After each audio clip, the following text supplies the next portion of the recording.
ఏది చెప్పాలనిపిస్తే మీరు అడగని క్వశ్చన్స్ అది మీకు చెప్పాలనుకుంటే నేను చెప్పండి, మీ అనుభూతి ఎలా ఉంది? అంటే ఎక్కువ మనకు ఉండదు. బేసిక్ ఏంటంటే ఒక వేరే టైప్ ఆఫ్ జోన్, మనం లిటరల్ గా ఉన్న జోన్ కన్నా వేరే టైప్ ఆఫ్ జోన్ లో ఉంటాము. అది మనం ఫీల్ అయితే తెలుస్తుంది. డిఫరెంట్ టైప్ ఆఫ్ ఎమోషన్స్ అని.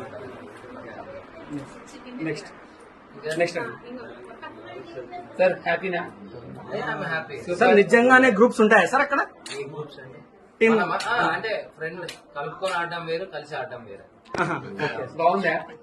సూపరా సార్? ఇంకొకటి అది కాదు సార్, అసలు మీ లోపల ఎట్లుంది సార్? అసలు అది చెప్తున్నా కదండి. అంటే మీరు ఫైనల్ వరకు వస్తారని ఎక్స్పెక్ట్ చేశారు సార్ ముందు? ఎక్స్పెక్ట్ చేయలేదు. నేను ఎక్స్పెక్ట్ చేయలేదు.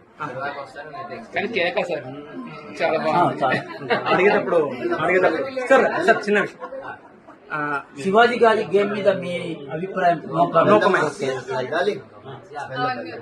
ఓకే